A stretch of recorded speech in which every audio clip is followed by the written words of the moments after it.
Friends, welcome to English classes by Dilip sir. Friends, जैसा कि आप लोग का डिमांड भी था और कुछ लोगों का कॉल भी आया था प्रिय विद्यार्थी का, ठीक है, कि सर एक वीडियो वर्ब के बारे में बना दीजिए, जैसा कि मैंने ऑफलाइन क्लास में पढ़ाया था आप लोगों को, और कुछ लोगों का मैसेज भी आया था पर्सनली। तो आज इस वीडियो के माध्यम से हम वर्ब के बारे में डिस्कस करेंगे। और मैं आपको एक बात बताते चलूँ कि जो वर्ब के बारे में आज जो चैप्टर वर्ब हमारा क्रिया है, इसके बाद जो हम डिस्कस करेंगे, बहुत ही आसान तरीके से आपको हम सिखाएंगे वर्ब के टाइप कौन कौन से, कैसे वर्ब है, कौन ट्रांजिटिव है, कौन इंट्रांजिटिव है, कौन फाइनाइट है, कौन नॉन फाइनाइट है, कौन सा ऑक्सिलरी वर्ब है, कौन सा मॉडल है। ठीक है, तो इस वीडियो के माध्यम से आपको ऐसा मटेरियल दिया जाएगा कि आप संभवतः कभी नहीं भूलेंगे वर्ब के बारे में। ठीक है, और कंपटीशन के एग्जाम में आने वाले प्रत्येक क्वेश्चन को भी बहुत ही आसानी से सॉल्व कर लेंगे। ठीक है, तो बहुत ज़्यादा बातें ना करते हुए, ठीक है, आइए हम वर्ब के बारे में थोड़ा डिस्कस करते हैं। वर्ब, इसका मतलब होता है क्रिया। ठीक है, ध्यान दीजिएगा फ्रेंड, वर्ब जिसका मतलब होता है क्रिया, किसी काम का करना या होना, एक्शन वाली। ठीक है, ठीक है, वर्ब का मतलब होता है क्रिया जिसे किसी काम का करना या होना पाया जाता है। आप पिछली कक्षा में सीखे भी हैं। ठीक है, तो आइए इसके बारे में हम डिटेल से समझते हैं क्या होता है, कितने प्रकार के होते हैं। तो जो हमारी क्रिया है फ्रेंड्स, वो इंग्लिश में दो प्रकार की होती है, मुख्यतः दो प्रकार की क्रिया होती है। ठीक है, पहले को कहते हैं मेन वर्ब एंड दूसरे को कहते हैं हेल्पिंग वर्ब।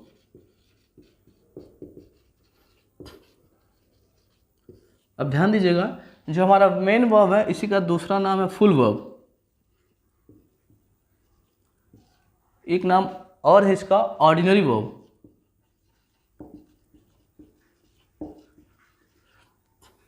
तो इसमें बिल्कुल कंफ्यूज मत होइएगा।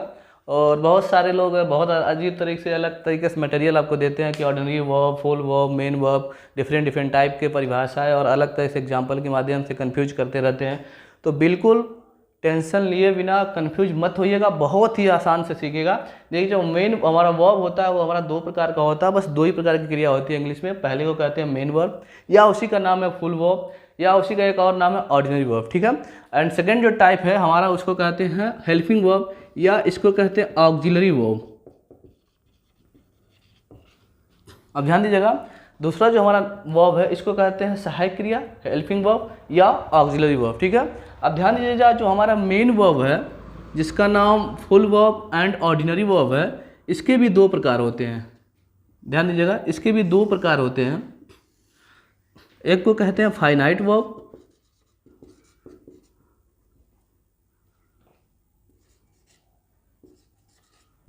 दूसरे को कहते हैं नॉन फाइनाइट वर्ब। अब ध्यान दीजिएगा, जो हमारा मेन वर्ब है इसके भी दो प्रकार होते हैं। पहले को कहते हैं फाइनाइट वर्ब एंड सेकंड को कहते हैं नॉन फाइनाइट वर्ब। अब ध्यान देंगे, ऐसी क्रिया जो किसी सेंटेंस में, ठीक है, नंबर, पर्सन, टेंस के अनुसार बदलती रहे, ठीक है, इसको कहते हैं फाइनाइट वर्ब। ऐसा वर्ब जो किसी वाक्य में प्रयोग हुआ हो और वह वाक्य में नंबर, पर्सन एंड टेंस के अनुसार बदलती रहे। जैसे हम कह सकते हैं he wants to go, and second sentence आपका है दे वांट टू गो। अब देखिएगा, ही के साथ यहाँ वांट्स का प्रयोग हुआ और दे के साथ यहाँ वांट का प्रयोग हुआ। अब ध्यान दीजिएगा, जो हमारे यहाँ वांट्स है सिंगुलर में है एंड जो वांट है यहाँ प्लूरल में है। तो देखिएगा, किसी सेंटेंस में यूज हुआ है वांट्स, और देखिएगा यहाँ जो सब्जेक्ट है सिंगुलर में है तो क्रिया सिंगुलर में आ गई, यहाँ सब्जेक्ट प्लूरल में है तो क्रिया हमारी प्लूरल में आ गई। तो कह सकते हैं फाइनाइट वर्ब जो होता है हमारा सेंटेंस में किसी वाक्य में प्रयुक्त नंबर, पर्सन, टेंस के अनुसार बदलता रहे। जैसे यहाँ टेंस के अनुसार भी क्रिया चेंज होती रहे, उसको कहते हैं हम फाइनाइट वर्ब, और दूसरे को कहते हैं नॉन फाइनाइट वर्ब। ठीक, एग्जाम्पल को देखते हैं यहाँ पे, ही वांट्स टू गो या दे वांट टू गो। देखिएगा, वांट्स जो था हमारा फाइनाइट था, बट यहाँ टू गो चेंज हुआ नहीं। तो कह सकते हैं ऐसी क्रिया जो वाक्य में प्रयुक्त नंबर, पर्सन, टेंस के अनुसार बदले ना, ठीक है, जैसे ही रहे, जैसे का ज्यों का त्यों रहे, उसको कहते हैं नॉन फाइनाइट वर्ब। तो ध्यान देंगे, जो हमारा मुख्य क्रिया हो दो प्रकार की होती है, finite verb and non finite verb. ऐसी क्रिया जो वाक्य में प्रयुक्त नंबर, पर्सन, टेंस के अनुसार बदलती रहे, और ऐसी क्रिया जो वाक्य में प्रयुक्त नंबर, पर्सन, टेंस का अनुसार ना बदले, उसको कहते हैं हम नॉन फाइनाइट वर्ब। तो ध्यान देंगे जो हमारा फाइनाइट वर्ब है फ्रेंड्स, ये भी हमारा दो प्रकार का होता है। ध्यान दीजिए, ये भी हमारा जो होता है दो प्रकार का होता है। पहले को कहते हैं ट्रांजिटिव वर्ब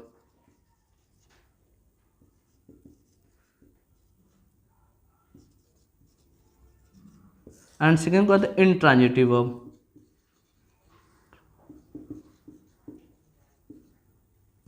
अब देखिएगा, कंफ्यूज मत होइएगा सर कि वर्ब के दो प्रकार, फिर उसके मेन वर्ब के दो प्रकार, फिर फाइनाइट वर्ब के दो प्रकार। तो कंफ्यूज मत होइएगा, बहुत ही आसानी से डायग्राम के माध्यम से सीखिएगा। जो हमारा क्रिया है वह दो प्रकार का है, पहला है मुख्य क्रिया, दूसरी है सहायक क्रिया।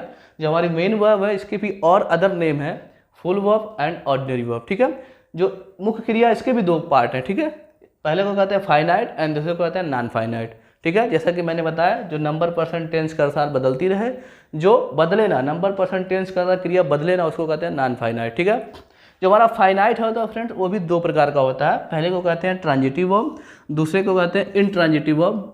पिछली कक्षाओं में आप लोगों ने पढ़ा भी होगा बहुत सारा सकर्मक अकर्मक क्रिया। तो देखिएगा ये क्रिया है, यहाँ वर्ब में किस लोग बताते हैं क्रिया चार प्रकार की होती है, सहायक क्रिया, मुख्य क्रिया, ट्रांजिटिव क्रिया, इंट्रांजिटिव क्रिया, सकर्मक क्रिया, कर्मक, ऐसे विभिन्न प्रकार के विभिन्न तरीके से पढ़ाते हैं, बच्चों को कंफ्यूज करते रहते हैं। तो बिल्कुल कंफ्यूज नहीं होना। ठीक है, बहुत ही आसानी से आपको सीखना है। ठीक है, अब ध्यान देंगे जो हमारा फाइनाइट है उसके दो प्रकार हैं। पहले को कहते हैं ट्रांजिटिव सकर्मक, दूसरे को कहते हैं इंट्रांजिटिव असकर्मक। जैसा कि आप जानते हैं ट्रांजिटिव वर्ब का मतलब होता है जिस क्रिया का प्रभाव सब्जेक्ट के साथ साथ ऑब्जेक्ट भी पड़े। ठीक है, जिस क्रिया का प्रभाव सब्जेक्ट के साथ साथ ऑब्जेक्ट भी पर भी पड़े उसे कहते हैं ट्रांजिटिव वर्ब।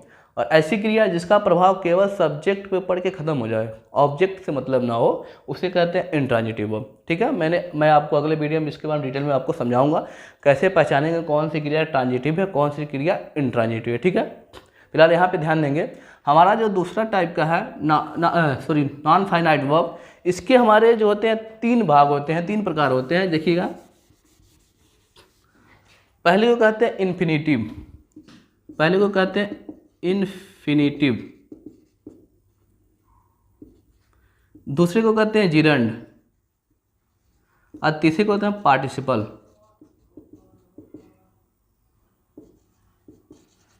ठीक है, पहले को कहते हैं इन्फिनिटिव। इन्फिनिटिव का मतलब होता है टू के साथ क्रिया का फर्स्ट फॉर्म, टू प्लस क्रिया का फर्स्ट फॉर्म, इसको कहते हैं इन्फिनिटिव।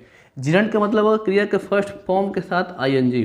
ठीक है, और जो हमारा पार्टिसिपल होता है वर्ब के फॉर्म होते हैं present participle, past participle and perfect participle. ठीक है, तो हमारे वर्ब के जो आपके फॉर्म पढ़ते हैं प्रेजेंट में गो, पास्ट में वेंट, गॉन। ठीक है, ये हमारे होते हैं पार्टिसिपल। इसके बारे में भी एक एक के बारे में हम लोग क्रिया के अगले वीडियो में आराम से वन बाई वन करके आराम से समझेंगे। ठीक है, तो हमारा ध्यान दीजिएगा जो हमारा मेन वर्ब है दो प्रकार के हैं, finite and non finite. Finite के भी दो प्रकार हैं, ट्रांजिटिव एंड इंट्रांजिटिव।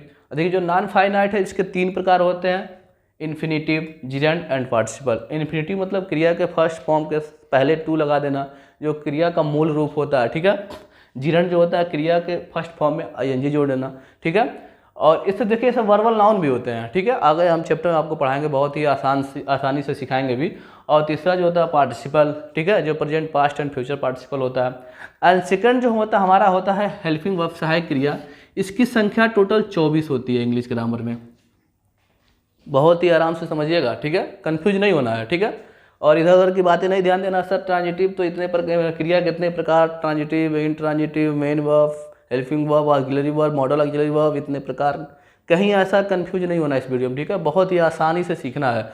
और इस वीडियो के माध्यम से आपको पता भी चलेगा कि वर्ब कितना आसान चैप्टर है और इसको कैसे इसके आने वाले क्वेश्चन को हम सॉल्व भी करेंगे। ठीक है, तो यहाँ ध्यान देंगे जो हमारा क्रिया है हेल्पिंग वर्ब, इसकी संख्या टोटल 24 है, जिसमें हमारा पहला जो, इसके भी दो प्रकार है। इसके जो पहला primary auxiliary and second model auxiliary. देखिएगा, पहला इसके जो हेल्पिंग वर्ब है इसकी टोटल संख्या 24 है। इसको भी दो भागों में बांटा गया है, पहले को प्राइमरी ऑक्सिलरी वर्ब कहते हैं एंड सेकंड को कहते हैं मॉडल ऑक्सिलरी वर्ब। अब ध्यान दीजिएगा जो प्राइमरी ऑक्सिलरी वर्ब है इसके भी आपको तीन प्रकार हैं। ठीक है, कंफ्यूज मत होइएगा। पहले को कहते हैं वर्ब टू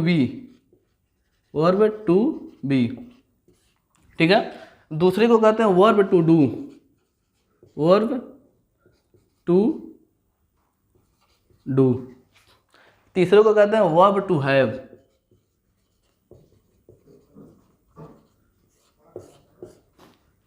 ध्यान दीजिएगा, जो हमारा प्राइमरी ऑक्सिलरी वर्ब है जिसकी संख्या आपको टोटल मिलेगी 11, ठीक है, और मॉडल की संख्या टोटल मिलेगी 13। देखिएगा 11 13 24 हो रहा है ना, पक्का, ठीक है। प्राइमरी ऑक्सिलरी वर्ब, जो प्राइमरी ऑक्सिलरी वर्ब हमारा है इसकी संख्या टोटल 11 होती है। जो मॉडल ऑक्सिलरी वर्ब है इसकी संख्या टोटल 13 होती है, ठीक है।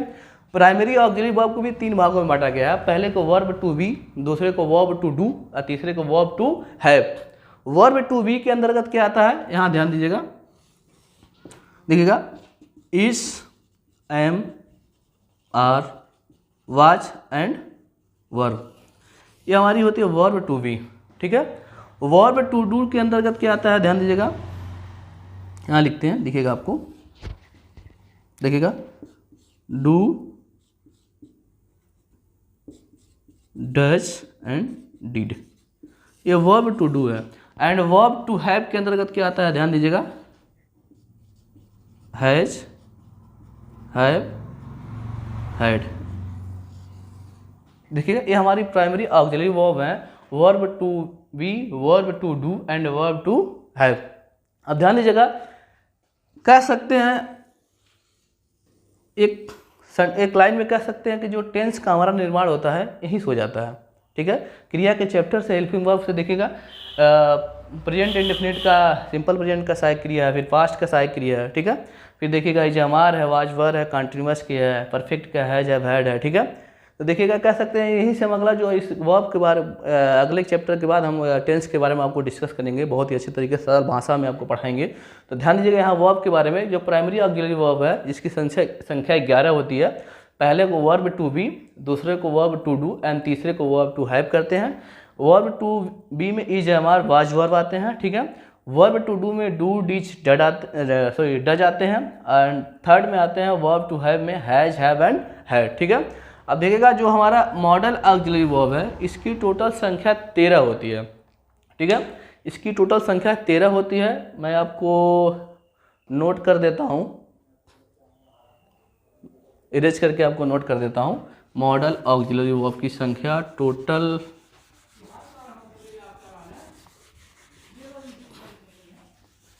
13 होती है। देखिएगा,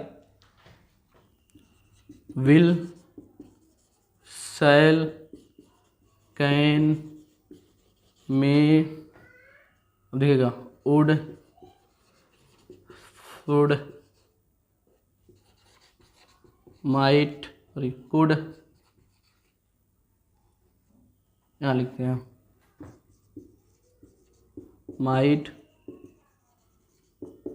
देखिएगा, will, shall, can, may, would, should, can, could, might, need, must, ought, ought to, dare,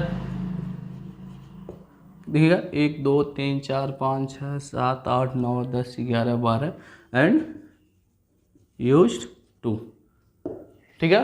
अब ध्यान दीजिएगा, जो हमारा मॉडल ऑक्सिलरी वर्ब होता है वो हमारी, उसकी संख्या टोटल इंग्लिश में 13 होती है। Will, shall, can, may, would, should, could, might, need, must, ought to, dare and use to, ये हमारा होता है मॉडल ऑक्सिलरी वर्ब, ठीक है फ्रेंड्स। तो आप कंफ्यूज मत होइए, एक बार पुनः आपको बताते हैं। जो हमारी क्रिया होती है, वर्ब होता है इंग्लिश में, वो 2 प्रकार का होता है।